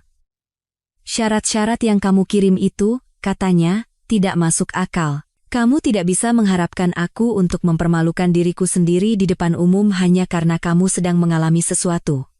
Mengalami sesuatu. Aku memotong. Reaksi rasional terhadap pengkhianatan dan penghinaan. Reaksi alami saat mengetahui bahwa istrimu sedang merencanakan masa depan dengan pria lain sementara kamu membayar tagihannya. Aku tidak merencanakan apapun dengan Pak Rian. Yah. Unggahan Instagram itu terdengar seolah-olah kalian berdua adalah tim yang solid. Tidak akan bisa melalui ini tanpamu, mentor. Sponsor setiaku selama di Fakultas Hukum. Emoji hati. Pesannya cukup jelas, pengacara. Dia menangis sekarang, jenis tangisan jelek yang mengalir di pipinya dan menetes ke gaun sampahnya emas itu. Aku hanya merasa dibayangi olehmu, seolah-olah aku tidak bisa memiliki kesuksesan yang menjadi milikku. Seolah-olah semua yang kucapai hanya karena uangmu. Jadi kau memutuskan untuk memberikan pujian itu kepada Rian. Aku tidak tahu akan menjadi seperti ini. Tapi memang begitu. Aku berjalan kembali ke jendela dan menatap lampu-lampu kota yang berkelip seperti berlian yang tersebar. Kamu membuat pilihanmu, Kirana. Kamu memilih untuk tidak mengundangku ke pestamu, kamu memilih untuk mencium Rian di depan semua orang, dan kamu memilih untuk secara terbuka berterima kasih padanya atas apa yang kubayar. Dan sekarang, kamu harus hidup dengan konsekuensi dari pilihan-pilihan itu. Dia mengikutiku ke jendela, berdiri cukup dekat sehingga aku bisa mencium aroma parfumnya yang bercampur dengan keputusasaan dan penyesalan. Baskara, tolong. Aku tahu aku salah, tapi kita bisa memperbaikinya. Kita bisa pergi ke konseling, kita bisa melewati ini bersama, kamu tidak harus membakar semuanya. Aku berbalik menghadapnya, wanita yang telah kudukung sepenuhnya, kuinvestasikan sepenuhnya, kucintai cukup untuk mempercayakan hati dan dompetku. Syarat-syarat dalam amplop itu tidak bisa dinegosiasikan, Kirana, tanda tangani, atau belajar bagaimana rasanya hidup saat aku tidak menanggung biayanya, dan jika aku menandatanganinya? Kalau begitu, kamu dan Rian bisa membangun kehidupan apapun yang kalian inginkan bersama, hanya saja tidak dengan uangku, atau namaku, atau kesuksesanku yang melekat padanya. Dia menatapku lama, mungkin mencoba mencari tahu apakah aku menggertak. Aku tidak. Baskara Aditama yang lama yang percaya pada cinta, kemitraan, dan membangun kehidupan bersama telah mati di suatu tempat antara pintu ballroom yang terkunci dan unggahan Instagram itu. Baskara yang baru adalah seorang pebisnis, pertama dan terutama, dan pebisnis tidak membuat kesepakatan dengan orang yang telah terbukti tidak dapat dipercaya. 24 jam, kataku pelan. Tanda tangani surat-surat itu, atau cari tahu seperti apa alternatifnya. Senin pagi tiba dengan udara musim gugur yang sejuk yang membuat Jakarta terasa seperti pusat alam semesta. Aku memilih pakaianku dengan hati-hati, setelan Tom Ford biru tua, sepatu kulit Italia yang harganya lebih mahal dari sewa bulanan kebanyakan orang, dan dasi yang berbisik, aku pemilik ruangan ini, tanpa harus berteriak. Hari ini bukan hanya tentang bisnis. Ini tentang membuat pernyataan yang akan bergema di seluruh komunitas keuangan selama berbulan-bulan. Gedung RS Consulting di SCBD adalah salah satu menara kaca berkilauan yang berteriak, kami sukses, kepada siapapun yang lewat. 47 lantai baja dan ambisi, dan perusahaan Rian Sanjaya menempati seluruh lantai 32. Aku pernah ke sana tepat sekali sebelumnya, sekitar 6 bulan yang lalu, ketika Rian bersikeras untuk memberiku tur ekspansi kerajaan kita. Kerajaan kita. Seandainya saja dia tahu, aku berjalan melewati lobi seolah-olah aku memilikinya, yang, sampai sekitar 18 jam yang lalu, pada dasarnya memang begitu. Petugas keamanan mengenaliku dan melambaikan tangan, melewati prosedur lencana pengunjung yang biasa. Orang malang itu mungkin tidak tahu bahwa investor ramah yang telah dia sapa selama 1,5 tahun terakhir baru saja menjual perusahaan dari bawah kaki semua orang. Perjalanan lift ke lantai 32 memberiku waktu untuk menikmati ironi situasi. Ketika aku pertama kali berinvestasi di RS Consulting, Rian bekerja di ruang kerja bersama di Kuningan. Berbagi ruang rapat dengan startup yang membuat camilan anjing organik dan perusahaan lain yang mencoba merevolusi industri kaos kaki. Sekarang, dia memiliki kantor sudut dengan jendela dari lantai ke langit-langit dan pemandangan yang per meter perseginya lebih mahal dari seluruh apartemen beberapa orang. Semua berkat uangku. Semua akan segera menjadi masalah orang lain. Area resepsionis berdengung dengan energi gelisah yang terjadi ketika desas-desus mulai beredar dan tidak ada yang tahu ke arah mana angin bertiup. Aku bisa melihat kelompok-kelompok karyawan dalam percakapan yang tenang di dekat mesin kopi, dan setidaknya 3 dari mereka mengetuk ponsel mereka dengan panik, seolah-olah mengirim CV mereka ke headhunter. Pak Baskara, kata seorang wanita muda bernama Jessica, yang selalu sopan tanpa celah, tampak lega melihatku. Syukurlah Anda di sini. Pak Rian sudah mencoba menghubungi Anda sepanjang akhir pekan. Aku yakin begitu, kataku, memeriksa jam tanganku. Apakah rapat dewan ini masih berlangsung? Ya, Pak. Ruang rapat A. Mereka sudah di sana sejak pukul 7 pagi. Pukul 7 pagi pada hari Senin, itu adalah jam keputusasaan. Jenis pertemuan yang terjadi ketika kotoran mengenai kipas dan semua orang berebut untuk mencari tahu ke arah mana potongan-potongan itu terbang. Aku berjalan menyusuri lorong menuju ruang rapat, melewati kantor-kantor di mana bintang-bintang baru RS Consulting mungkin bertanya-tanya apakah mereka masih akan memiliki pekerjaan pada waktu makan siang. Aku tidak luput dari ironi bahwa aku akan menghadiri rapat dewan perusahaan yang tidak lagi kumiliki untuk membahas masalah yang kubuat dengan orang-orang yang tidak tahu bahwa aku adalah sumber dari mimpi buruk mereka saat ini. Ruang rapat itu berdinding kaca, jadi bahkan sebelum aku membuka pintu, aku bisa melihat keadaan pertemuan. 7 orang di sekitar meja mahoni yang harganya lebih mahal dari kebanyakan mobil, semuanya tampak seperti baru saja ditabrak kereta barang berisi kabar buruk. Dokumen-dokumen keuangan berserakan di atas meja, laptop-laptop menampilkan spreadsheet yang mungkin tampak seperti TKP, dan semua orang memiliki ekspresi terkejut yang sama seperti seseorang yang baru saja menyadari bahwa seluruh dunia profesional mereka runtuh secara real time. Yang paling mencolok, Rian tidak ada di sana. Aku mengetuk sekali dan membuka pintu. Percakapan langsung berhenti, dan 7 pasang mata menoleh ke arahku dengan harapan putus asa yang biasanya kau lihat di film bencana ketika kavaleri akhirnya tiba. Pak Baskara, kata Budi, CFO, hampir melompat dari kursinya. Syukurlah Anda di sini. Kami sudah mencoba menghubungi Anda sepanjang akhir pekan.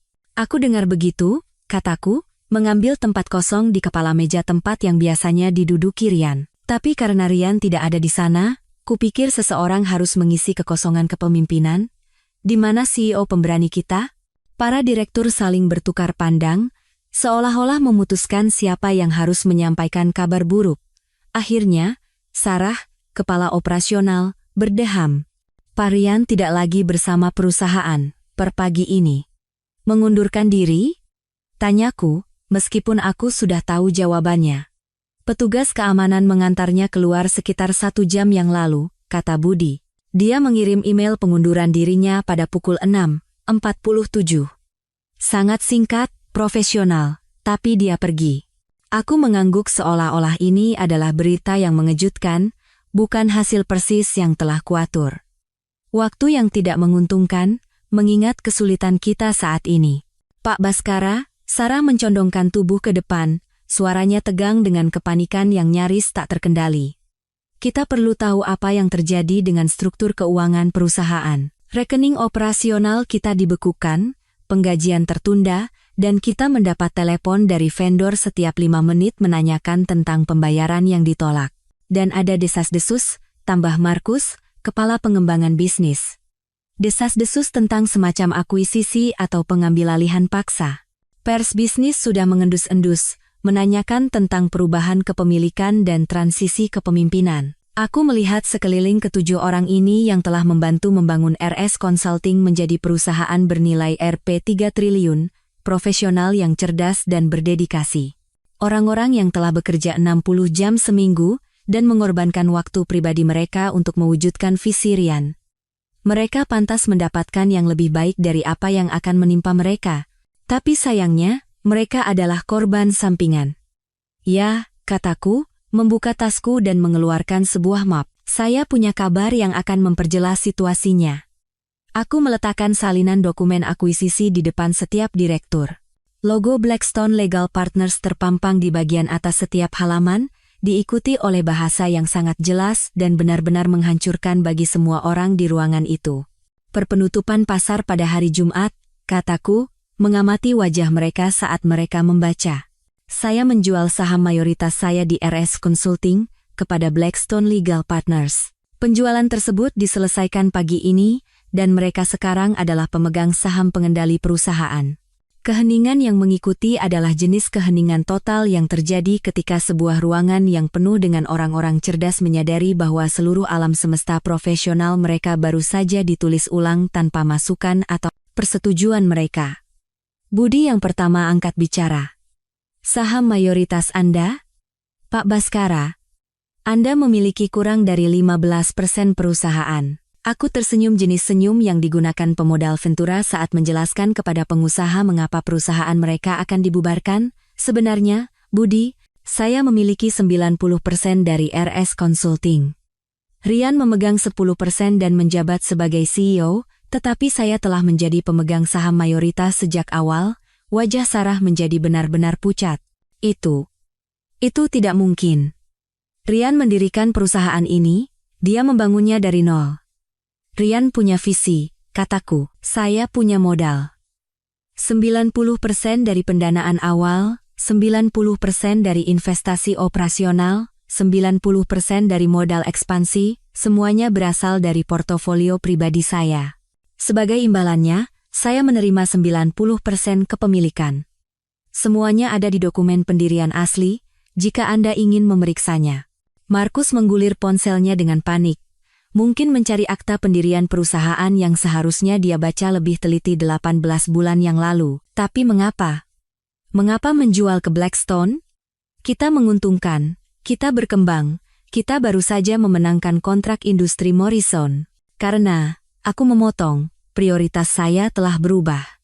Saya melepaskan diri dari hubungan bisnis tertentu yang tidak lagi selaras dengan kepentingan pribadi saya. Eufemisme itu menggantung di udara seperti asap dari pistol yang baru ditembakkan. Orang-orang ini tidak bodoh. Mereka mungkin bisa menebak bahwa keputusanku yang tiba-tiba untuk menjual terkait dengan perubahan personel yang dipertanyakan dan kepergian mendadak Ryan. Tapi mereka tidak akan pernah tahu cerita lengkapnya. Mereka tidak akan pernah tahu tentang pesta kelulusan, unggahan Instagram, atau fakta bahwa mantan kolega mereka telah bermain rumah-rumahan dengan istriku sementara aku mendanai impian profesionalnya. Apa artinya ini bagi kami? Tanya Jennifer, kepala hukum, dengan jenis suara yang digunakan orang ketika mereka sudah tahu jawabannya tetapi berharap mereka salah. Perwakilan dari Blackstone akan berada di sini sore ini, kataku, memeriksa jam tanganku. Mereka akan mengadakan pertemuan individu dengan semua staf senior untuk mengevaluasi struktur organisasi saat ini dan menentukan penyesuaian strategis yang optimal ke depan. Diterjemahkan dari bahasa korporat, itu berarti mereka akan memecat setengah dari kalian dan merestrukturisasi sisa perusahaan agar sesuai dengan visi mereka. Mereka membayar premi untuk RS Consulting karena mereka percaya mereka mengakuisisi kepemimpinan dan visi Ryan Sanjaya. Lanjutku. Sekarang Ryan tidak lagi menjadi bagian dari persamaan, mereka harus mengevaluasi kembali apakah perusahaan masih memenuhi kriteria investasi mereka. Tangan Budi gemetar saat dia meletakkan dokumen akuisisi. Pak Baskara, ada 47 karyawan di perusahaan ini. Beberapa dari mereka punya keluarga, punya KPR, punya anak di universitas. Anda tidak bisa begitu saja. Dan saya sudah melakukannya, kataku, berdiri dan menutup tasku. Blackstone Legal Partners adalah firma terkemuka dengan pengalaman luas dalam restrukturisasi korporat.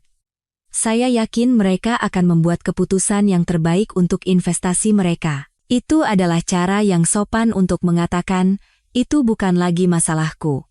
Aku berjalan ke pintu, lalu berhenti dan berbalik menghadap ruangan yang penuh dengan eksekutif yang terkejut. Sebagai catatan, kalian semua adalah profesional yang berbakat. Apapun keputusan yang dibuat Blackstone, saya yakin kalian akan baik-baik saja. Kemudian aku meninggalkan mereka di sana, menatap kawah berasap yang tersisa dari karier mereka. 2 minggu kemudian, aku berdiri di sebuah gudang yang telah direnovasi di BSD City, menyaksikan seorang jenius coding berusia 27 tahun menjelaskan bagaimana startup legal tech-nya akan merevolusi cara firma hukum melakukan penelitian. Aku tidak luput dari ironi bahwa aku kembali ke jenis lingkungan yang sama di mana Rian Sanjaya memulai RS Consulting. Hanya saja kali ini, aku sedang melihat sesuatu yang pantas mendapatkan investasiku. Ruang itu sangat berbeda dari kantor berkilauan RS Consulting di SCBD. Dinding bata ekspos, lantai beton, dan jenis pencahayaan industri yang membuat semuanya tampak seperti kedai kopi hipster. Tapi ada energi di sini. Intensitas terfokus yang terjadi ketika orang-orang pintar membangun sesuatu yang benar-benar mereka yakini, bukan hanya mencoba mengesankan investor dan menaiki tangga perusahaan. Masalah dengan riset hukum, kata Rania Putri, menunjuk ke dinding yang tertutup papan tulis yang tampak seperti baru saja diserang oleh ahli matematika yang kecanduan kafein, adalah bahwa itu masih terjebak di abad ke-19. Firma hukum membayar pengacara junior rupiah 3 juta per jam untuk melakukan pekerjaan yang bisa dilakukan oleh AI dalam beberapa menit. Aku mengangguk, menyesap kopi dari cangkir sumbing yang mungkin berasal dari toko barang bekas terdekat. Kopinya mengerikan pahit, dan disajikan pada suhu kamar. Tapi aku lebih tertarik pada apa yang dikatakan Rania daripada kualitas layanan minumannya. Tunjukkan demonya, kataku. Mata Rania berbinar seolah-olah seseorang baru saja menawarinya pendanaan tanpa batas dan persediaan Red Bull seumur hidup. Dia hampir melompat ke laptop yang terhubung ke monitor raksasa yang menempati satu dinding ruang kerjanya. Oke, bayangkan Anda sedang mengerjakan kasus merger dan akuisisi yang kompleks, katanya, jari-jarinya menari di atas keyboard. Riset tradisional akan melibatkan pengiriman 3 pengacara junior untuk menghabiskan 40 jam menelusuri database hukum, preseden kasus, dan pengajuan peraturan. Mereka akan menagih klien Rp 400 juta untuk pekerjaan yang sebagian besar adalah pencarian kata kunci dan tinjauan dokumen. Layar dipenuhi dengan antarmuka yang bersih dan intuitif yang sama sekali, tidak seperti database hukum yang kikuk yang telah kulihat para pengacara perjuangkan selama bertahun-tahun. Sekarang, lihat ini, kata Rania, mengetik kueri pencarian yang akan memakan waktu berhari-hari bagi para pengacara junior itu untuk menelitinya dengan benar. Hasilnya muncul seketika, bukan hanya daftar kasus dan undang-undang, tetapi analisis terorganisir dan berbobot dari preseden yang relevan, lengkap dengan peringkat kepercayaan dan rekomendasi strategis. AI telah menelusuri ribuan dokumen, mengidentifikasi materi yang paling relevan, dan menyajikannya dalam format yang benar-benar masuk akal. Mengesankan, kataku, dan aku sungguh-sungguh. Aku telah melihat lusinan demo teknologi selama bertahun-tahun, sebagian besar menjanjikan untuk merevolusi industri yang tidak terlalu ingin direvolusi. Tapi ini berbeda. Ini memecahkan masalah nyata yang merugikan firma hukum miliaran rupiah setiap tahun.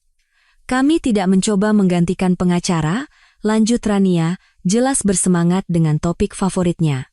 Kami mencoba membuat mereka lebih efisien. Alih-alih menghabiskan waktu berminggu-minggu untuk riset, mereka dapat menghabiskan waktu mereka untuk strategi, hubungan klien, dan pemikiran hukum yang sebenarnya hal-hal yang sebenarnya bagus dilakukan oleh manusia.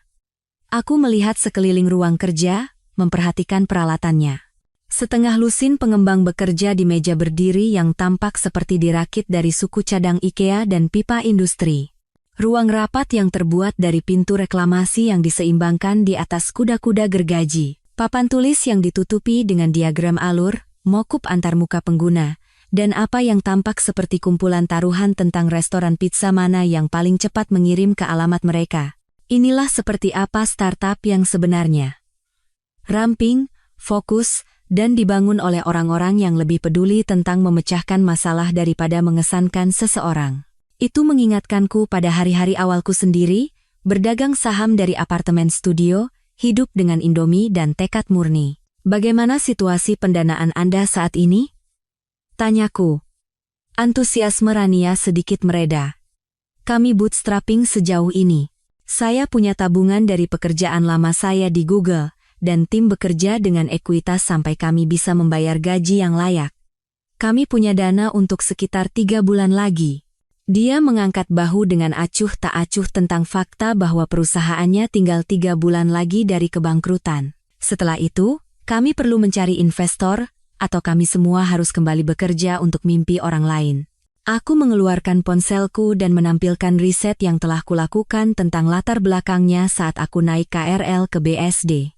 Gelar ilmu komputer dari ITB, 3 tahun di Google mengerjakan algoritma pembelajaran mesin, 2 tahun di startup legal tech yang diakuisisi oleh Thomson Reuters. Kodenya elegan, pemikiran strategisnya solid, dan yang paling penting, dia memecahkan masalah yang benar-benar penting. Ceritakan tentang tim Anda, kataku. Insinyur terbaik yang pernah bekerja dengan saya, kata Rania, menunjuk ke arah para pengembang, yang semuanya berpura-pura tidak sengaja mendengar percakapan kami. Sarah di sana membangun mesin rekomendasi di Netflix, dan Markus mengerjakan algoritma deteksi penipuan di GoPay. Kim adalah pengembang utama di platform analisis dokumen yang dibeli LexisNexis seharga P500 miliar tahun lalu, dan mereka semua bekerja dengan ekuitas. Mereka percaya pada apa yang kami bangun. Setiap orang di sini bisa mendapatkan pekerjaan di Google atau Facebook besok dan menghasilkan 2 kali lipat dari apa yang bisa kubayar selama 2 tahun ke depan. Tapi mereka di sini karena mereka ingin membangun sesuatu yang penting. Itulah perbedaan antara perusahaan ini dan RS Consulting. Rian Sanjaya telah membangun sebuah firma konsultan untuk memuaskan egonya dan mengesankan orang-orang di pesta koktail komunitas hukum. Rania sedang membangun sesuatu yang benar-benar dapat mengubah cara seluruh profesi beroperasi. Apa yang Anda butuhkan untuk berkembang? Tanyaku. Secara realistis, 120 miliar akan memungkinkan kami untuk mempekerjakan tim yang kami butuhkan, membangun infrastruktur, dan mendanai operasi selama 18 bulan ke depan. 200 miliar akan lebih baik. Kami bisa berekspansi lebih cepat, mungkin membuka kantor di Singapura, dan mulai mengejar firma hukum yang benar-benar besar. Aku berjalan kembali ke papan tulis yang ditutupi dengan mokup antarmuka pengguna. Desainnya bersih, intuitif, dan jelas dibuat oleh seseorang yang mengerti bahwa pengacara tidak punya waktu untuk belajar perangkat lunak yang rumit hanya untuk melakukan riset dasar. Sudahkah Anda berbicara dengan klien potensial? Firma hukum sungguhan? Kami menjalankan program percontohan dengan 3 firma menengah di Jakarta, kata Rania, umpan baliknya luar biasa. Para mitra mengatakan kami menghemat 60-70% dari biaya riset mereka, dan kualitas analisisnya sebenarnya lebih baik daripada yang dihasilkan oleh pengacara junior mereka. Tunjukkan angkanya. Selama 1 jam berikutnya, Rania memanduku melalui proyeksi keuangan, analisis pasar, dan strategi akuisisi kliennya, yang semuanya sangat canggih untuk perusahaan yang beroperasi di gudang yang direnovasi. Dia telah melakukan pekerjaan rumahnya. Lebih penting lagi, dia memahami tantangan teknis dan realitas bisnis dari apa yang dia coba bangun. Industri hukum menghabiskan 150 triliun per tahun untuk riset dan tinjauan dokumen, katanya, menampilkan slide dengan ukuran pasar dan proyeksi pertumbuhan. Jika kita bisa menangkap bahkan hanya 2% dari pasar itu, kita sedang melihat bisnis senilai 3 triliun. Aku menutup laptopku dan melihat sekeliling ruang kerja sekali lagi. 6 insinyur brilian, bekerja untuk atap dan pizza, membangun sesuatu yang secara sah dapat mengganggu industri bernilai miliaran dolar. Itu adalah jenis peluang investasi yang telah kucari sepanjang hidupku. Rania, kataku. Bagaimana jika kukatakan padamu aku bisa menulis cek senilai rupiah 200 miliar sekarang juga? Untuk 45% ekuitas, 1 kursi di dewan direksi, dan kendali operasional penuh untukmu. Wajahnya melewati sekitar 17 emosi yang berbeda dalam 3 detik, syok, ketidakpercayaan, kegembiraan, keraguan, dan akhirnya, optimisme yang hati-hati. Saya akan mengatakan Anda entah investor malaikat terbaik di Indonesia, atau Anda sedang melakukan penipuan yang rumit. Aku tertawa-tertawa tulus untuk pertama kalinya sejak malam di luar ballroom yang terkunci itu. Bukan penipuan. Hanya seorang pria yang tahu investasi bagus saat melihatnya. Aku mengeluarkan buku cekku dan mulai menulis. Untuk Lexitech PT 200 miliar rupiah. Menginvestasikan kembali sebagian dari hasil penjualan RS Consulting ke dalam sesuatu yang benar-benar pantas untuk berhasil. Selamat datang di Liga Besar, kataku, menyerahkan cek itu padanya. Untuk pertama kalinya dalam 2 minggu, aku merasa seperti sedang membangun sesuatu, bukan menghancurkannya. 3 hari setelah menulis cek itu untuk Rania, aku duduk di bilik sudut sebuah kafe yang tenang di Senopati, memperhatikan wanita yang akan segera menjadi mantan istriku mengutak-atik cangkir kopinya seolah-olah di dalamnya terdapat rahasia untuk menyelamatkan reputasinya. Dia akhirnya setuju untuk bertemu, mungkin karena kartu kreditnya masih dibekukan dan dia perlu makan sesuatu yang tidak berasal dari gerobak makanan. Kafe itu adalah salah satu tempat bersahaja yang mengenakan biaya 150 nol untuk secangkir kopi, tetapi tidak merasa perlu mengiklankannya dengan lampu neon dan latte art yang layak untuk Instagram. Hanya kopi yang enak, tempat duduk yang nyaman, dan jenis desain akustik yang memungkinkanmu melakukan percakapan pribadi tanpa seluruh ruangan sengaja mendengar. Sempurna untuk apa yang telah kurencanakan. Kirana tampak lebih baik daripada saat terakhir kali kami bertemu, tetapi tidak banyak. Dia berhasil mandi dan berganti pakaian, tetapi ada lingkaran hitam di bawah matanya, yang bahkan riasan tidak bisa sembunyikan sepenuhnya. Dan postur percaya dirinya yang biasa telah digantikan oleh bahu bungkuk seseorang yang telah menghabiskan minggu terakhir menemukan bahwa kemandirian finansial bukan hanya slogan dari majalah wanita. Sepertinya kamu sudah tidur, kataku, duduk di seberangnya di bilik. Sedikit. Dia memegang cangkir kopinya dengan kedua tangan, seolah-olah itu adalah pelampung. Baskara, aku sudah memikirkan syarat-syaratmu. Itu dirancang untuk mempermalukanku. Aku mengaduk gula ke dalam espressoku, mempertimbangkan kata-katanya. Itu dirancang untuk mengoreksi catatan publik. Ada bedanya. Kamu ingin aku mengakui secara terbuka bahwa kamu menanggung seluruh pendidikanku sementara aku berterima kasih kepada orang lain. Itu memalukan. Itu kejujuran. Aku bersandar pada pelapis kulit bilik. Kamu memilih untuk menulis ulang sejarah di unggahan Instagram itu. Sekarang kamu punya pilihan untuk mengoreksinya secara sukarela, atau membiarkan orang lain mencari tahu kebenarannya sendiri. Dia diam untuk waktu yang lama, menatap pejalan kaki yang bergegas melewati jendela kafe, mungkin ke pekerjaan yang tidak bergantung pada keseimbangan unggahan media sosial dan skema balas dendam finansial. Bagaimana kabar Pak Rian? Tanyanya akhirnya. Maksudmu?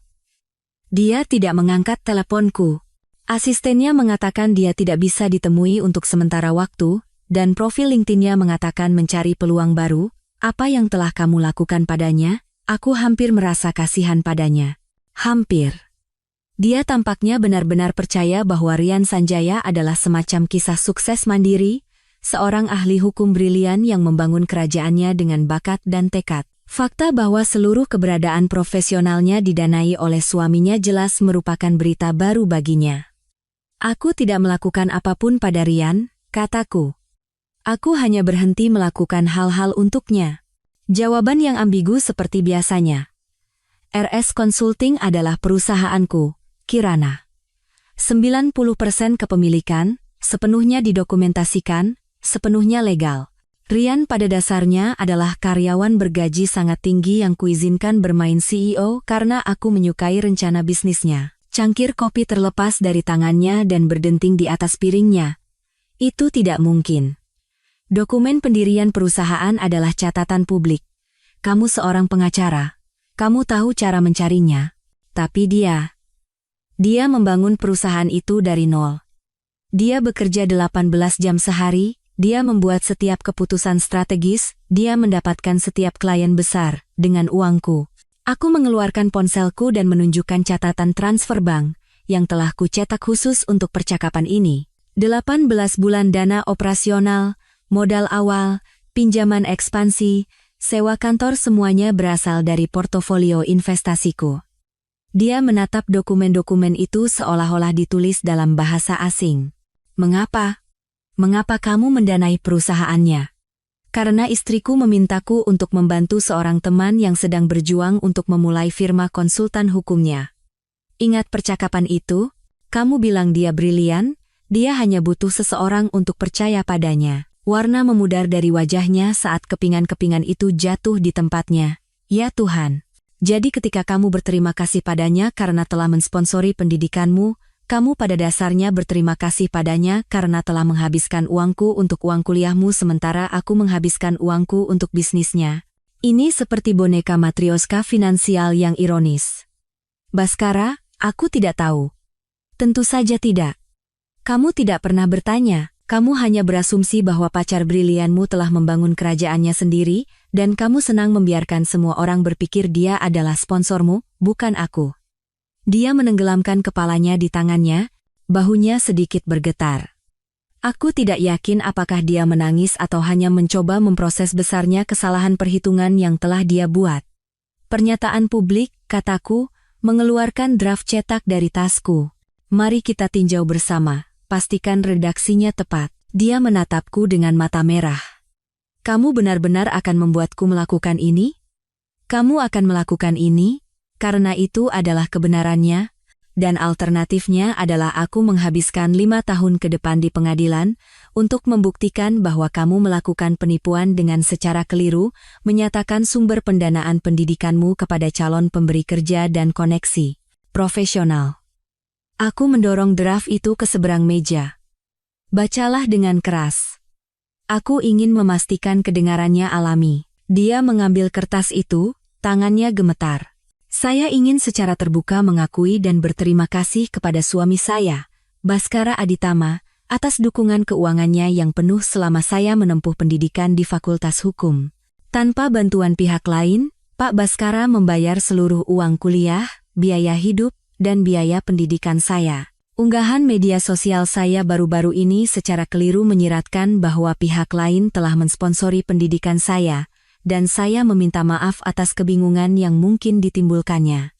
Karier hukum saya dimungkinkan berkat dukungan murah hati Pak Baskara, dan saya berterima kasih atas investasinya di masa depan saya. Terlalu formal, kataku.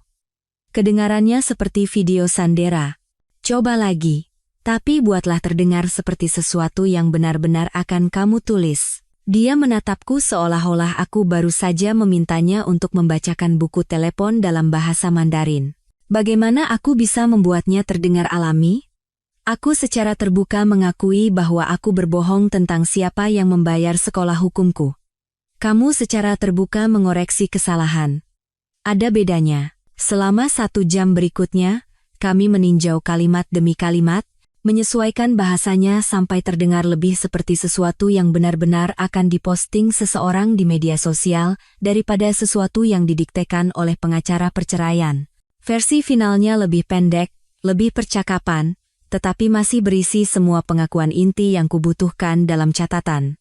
Kapan aku memposting ini? Tanyanya. Malam ini. Di Instagram, Facebook, dan LinkedIn. Dan kamu akan mengirim email ke publikasi hukum yang meliput kelulusanmu. Hukum online, The Jakarta Post, semuanya. Ini akan menghancurkan reputasiku. Reputasimu dibangun di atas kebohongan. Aku hanya memberimu kesempatan untuk mengoreksinya sebelum orang lain menggali dan mencari tahu sendiri.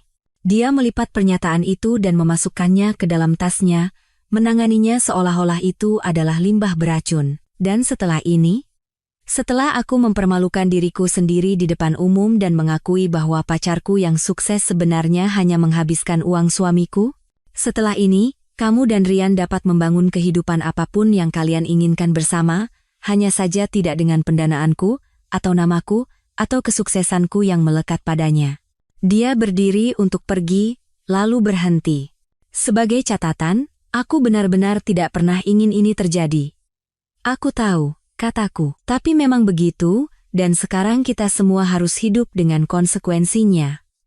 Dia meninggalkan kafe tanpa menoleh ke belakang, mungkin untuk menghabiskan sisa harinya mencari tahu bagaimana menjelaskan kepada teman-teman dan rekan-rekannya mengapa dia akan secara terbuka menyangkal semua yang baru saja dia katakan kepada mereka tentang hubungannya dengan Rian.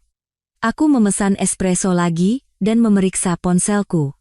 Rania telah mengirim pesan dengan foto dari kantor mereka. Tim sedang merayakan pendanaan baru mereka dengan sampanye yang mungkin lebih murah dari makan siang Kirana yang biasa. Perayaan nyata, oleh orang-orang yang telah mendapatkan sesuatu yang benar-benar layak dirayakan. Besok pagi, semua orang di komunitas hukum Jakarta akan mengetahui kisah nyata di balik pendidikan sekolah hukum Kirana Larasati. Dan untuk pertama kalinya dalam beberapa minggu, aku menantikan untuk membaca komentar. 6 bulan kemudian, aku berdiri di bawah sinar matahari yang mengalir melalui jendela apartemen baruku di dekat Sungai Ciliwung, menyesap kopi yang harganya tidak 150,000, merasa benar-benar puas untuk pertama kalinya dalam beberapa tahun. 2 kamar tidur, lantai kayu, dan sama sekali tidak ada meja marmer atau pernak-pernik desainer yang berteriak, "Lihat betapa kayanya aku." Hanya tempat normal yang benar-benar ingin ditinggali oleh orang normal. Perceraian telah selesai 3 minggu yang lalu. Cepat, bersih, dan persis sesuai dengan persyaratan yang telah kuuraikan dalam amplop yang terasa seperti seumur hidup yang lalu yang disampaikan Sinta. Kirana menandatangani semuanya tanpa mencoba bernegosiasi. Mungkin karena pengacaranya menjelaskan dengan kata-kata yang sangat singkat apa yang terjadi ketika kau mencoba melawan seorang pria yang mendokumentasikan setiap transaksi keuangan dengan presisi obsesif seorang akuntan Swiss. Dia pindah ke Surabaya, dari semua tempat, bekerja untuk klinik bantuan hukum nirlaba yang membantu keluarga berpenghasilan rendah dengan sengketa perumahan. Aku tidak luput dari ironi bahwa dia telah beralih dari hukum korporat di SCBD ke membantu orang-orang yang tidak mampu menyewa pengacara. Mungkin pemeriksaan realitas keuangan memberinya beberapa perspektif tentang seperti apa masalah yang sebenarnya. Dia mengirimi saya surat tulisan tangan bulan lalu. Tulisan tangan, bukan ketikan, yang entah bagaimana terasa lebih pribadi daripada apapun yang telah dia lakukan di tahun terakhir pernikahan kami. Aku akhirnya mengerti perbedaan antara reputasi dan nilai, tulisnya. Maaf butuh kehilangan segalanya untuk menyadarinya. Aku melipat surat itu dan memasukkannya ke laci mejaku. Bukan sebagai kenang-kenangan, tepatnya, tetapi sebagai penutup. Bukti bahwa wanita yang kunikahi masih ada di suatu tempat di bawah semua keterangan Instagram dan omong kosong networking profesional itu. Rian Sanjaya berhasil bertahan. Dia bekerja untuk sebuah firma hukum menengah di Chicago, menangani kasus kepatuhan korporat, yang mungkin membuatnya menangis karena bosan setelah menjalankan perusahaannya sendiri. Profil LinkedIn-nya mencantumkan dia sebagai senior associate, yang merupakan bahasa korporat untuk mantan CEO, sekarang karyawan orang lain lagi. Pers hukum telah beralih ke cerita lain, tetapi namanya masih sesekali muncul sebagai kisah peringatan tentang bahaya ekspansi korporat yang cepat tanpa dukungan keuangan yang tepat. Ponselku bergetar dengan pesan dari Rania. Baru saja menandatangani kontrak dengan Morrison Industries. Kesepakatan tahunan senilai 28 miliar. Minum-minum jam 6? Aku tersenyum dan mengetik kembali. Tentu saja. Aku traktir. Lexitech telah menjadi persis seperti yang kuharapkan ketika aku menulis cek itu di gudang BSD. Mereka telah mendapatkan selusin klien besar, membuka kantor di Boston dan San Francisco, dan sedang didekati oleh perusahaan modal Ventura yang ingin memimpin putaran pendanaan seri B mereka. Rania ada di sampul majalah Legal Tech, sebagai salah satu dari 30 inovator di bawah 30 tahun di industri ini. Dan tidak seperti beberapa orang lain yang bisa kusebutkan, dia benar-benar pantas mendapatkan pengakuan itu. Aku menghabiskan hari-hariku sekarang melakukan hal-hal yang benar-benar penting. Memberi kuliah tamu di FHW tentang persimpangan teknologi dan praktik hukum, membimbing startup lain yang mencoba memecahkan masalah nyata alih-alih hanya mengejar valuasi, dan bekerja di Dewan Direksi Lexitech, menyaksikan orang-orang brilian membangun sesuatu yang kita semua tahu akan bertahan lama. Apartemen itu sunyi, kecuali suara samar kota yang melakukan aktivitasnya. Tidak ada furnitur desainer yang lebih mahal dari mobil, tidak ada koleksi seni yang ada hanya untuk mengesankan tamu pesta makan malam. Tidak ada bukti kehidupan yang kubangun dengan seseorang yang tidak ingin membangun apapun denganku. Hanya sinar matahari, kopi yang enak, dan kepuasan karena telah menang. Bukan menang karena aku telah menghancurkan keamanan finansial Kirana, atau mengakhiri karier CEO Rian, atau memaksa mereka berdua untuk menghadapi kenyataan dari pilihan mereka. Aku menang karena aku telah membebaskan diriku dari hubungan yang dibangun di atas transaksi, bukan kepercayaan. Aku menang karena aku tidak lagi mendukung orang-orang yang melihat uangku sebagai hak, bukan hadiah. Aku menang karena aku akhirnya berinvestasi pada hal-hal yang pantas untuk berhasil, bekerja dengan orang-orang yang ingin membangun, bukan hanya mengonsumsi, menjalani kehidupan yang menjadi milikku, bukan hanya memainkan peran dalam fantasi media sosial orang lain. Ponselku berdering. Rania lagi. Perubahan rencana, katanya. Seluruh tim ingin merayakan kesepakatan Morrison. Kami berpikir tentang tempat rooftop baru di BSD itu. Kamu ikut kan? Aku melihat sekeliling apartemen normalku, dengan furnitur normalku dan sama sekali tidak ada momen yang layak untuk Instagram. Dan aku menyadari bahwa tidak ada tempat lain yang lebih kuinginkan selain merayakan dengan orang-orang yang telah benar-benar mendapatkan kesuksesan mereka. Aku akan ke sana, kataku. Sampai jumpa di sana. Aku mengambil jaketku dan menuju pintu, meninggalkan sinar matahari dan keheningan dan kepuasan dari kemenangan yang dieksekusi dengan baik. Saatnya pergi merayakan dengan orang-orang yang mengerti perbedaan antara membangun sesuatu yang nyata dan hanya terlihat sukses secara online. 6 bulan yang lalu, berdiri di luar pintu ballroom yang terkunci itu, aku pikir hidupku sudah berakhir. Ternyata, itu baru saja dimulai.